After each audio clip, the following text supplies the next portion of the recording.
Assalamualaikum warahmatullahi wabarakatuh. Perkenalkan, aku Rahmanda Syahidah dari Stikes Dharma Husada Bandung. Di sini aku akan menjelaskan apa itu IMS. Teman-teman semuanya, jangan lupa disimak ya di slide berikutnya.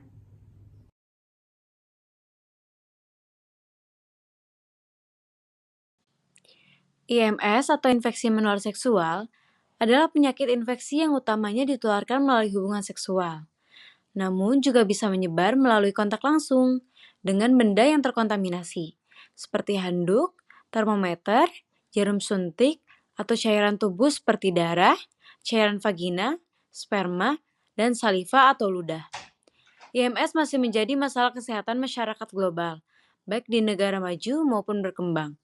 Peningkatan kasus IMS dari waktu ke waktu dapat menimbulkan masalah dampak kesehatan yang serius di masa depan.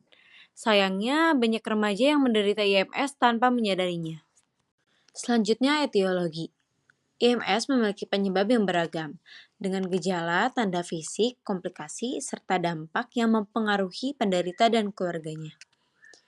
Infeksi menular seksual dapat diklasifikasikan berdasarkan agen. Yang pertama, golongan bakteri yaitu Neisseria gonorrhoeae. Penyakit ini biasanya ditularkan melalui hubungan seksual, baik secara vaginal, oral, maupun anal. Yang kedua, golongan virus yaitu Human Immunodeficiency Virus atau yang disebut HIV. Jenis infeksi menular seksual yang ditularkan melalui darah atau cairan tubuh yang telah terpapar virus. Yang ketiga, golongan protozoa atau parasit, yaitu Trichomonas vaginalis. Dapat dicegah dengan perilaku seksual yang aman, yaitu tidak bergonta-ganti pasangan seksual dan menggunakan kondom. Trichomoniasis umumnya tidak bergejala. Yang keempat, golongan ektoparasit yaitu Pteris pubis, atau yang disebut dengan kutu kemaluan. Adalah serangga kecil yang dapat hidup di area berambut, terutama di sekitar penis atau vagina. Parasit ini hidup dengan cara menghisap darah melalui kulit dan menimbulkan rasa gatal pada area yang dijangkitnya. Selanjutnya, epidemiologi atau faktor-faktor umum yang dapat menjadi penyebab IMS atau meningkatnya resiko antara lain. Yang pertama, melakukan seks hubungan tanpa pengaman.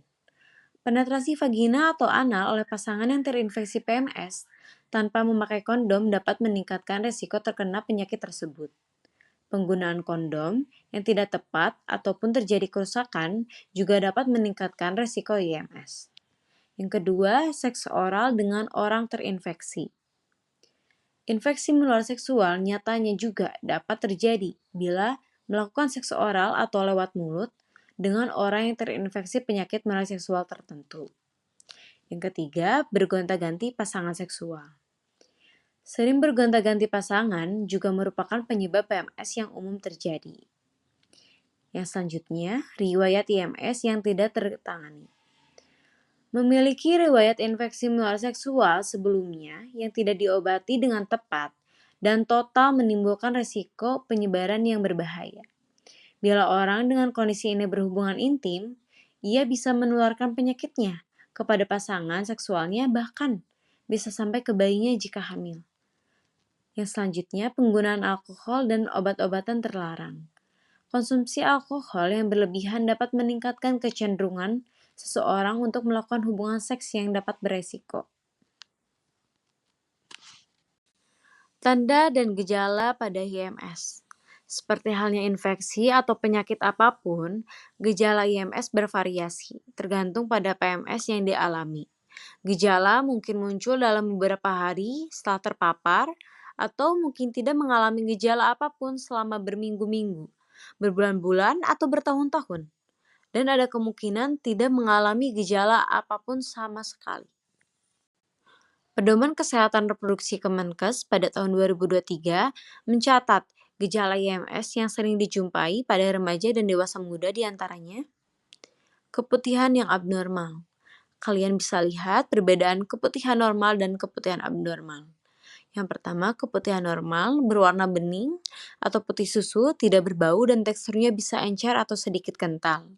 Untuk keputihan abnormal, keluarnya cairan dari vagina yang berbeda dari keputihan normal, baik dari segi warna, tekstur, maupun bau, dan sering disertai gejala lain seperti gatal dan nyeri.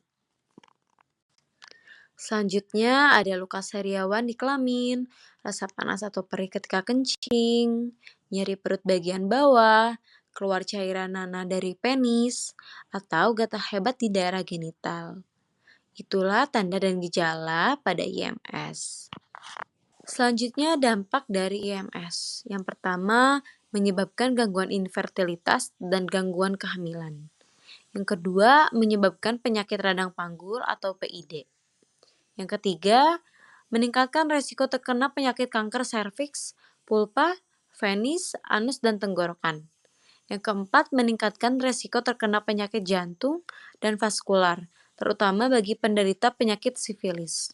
Yang terakhir, menyebabkan PMS lain seperti HIV atau AIDS. Pencegahan pada IMS, penyakit menular seksual dapat menjadi ancaman serius bagi remaja, terutama bagi mereka yang berada dalam fase penuh rasa ingin tahu. Yang pertama, kurangi jumlah pasangan seks. Yang kedua, edukasi sejak dini. Yang ketiga, menghindari seks bebas. Yang keempat, sunat pada lelaki. Yang kelima, berikan perlindungan vaksin. Yang selanjutnya, bangun komunikasi antara orang tua dan anak. Jaga kebersihan genital dan monogami. Yang terakhir, pengobatan. Pengobatan harus tepat sasaran sesuai penyebab atau berdasarkan sindrom. Jika didiagnosis pasti sulit, misalnya di puskesmas tanpa laboratorium. Pengobatan IMS tidak hanya pada pasien, tetapi juga pada pasangan seksualnya untuk memutus rantai penularan. Prinsip pengobatan IMS adalah diagnosis dini, pengobatan adekuat, dan penanganan pasangan seksual. Gimana teman-teman infeksi menular seksual? Menyeramkan kan, menakutkan kan? Jangan sampai kita terkena sedikit pun, oke? Dari sekarang, hindari pergaulan bebas, jaga diri kita mulai dari sekarang. Rahmanda Syaidah, pamit undur diri. Wassalamualaikum warahmatullahi wabarakatuh.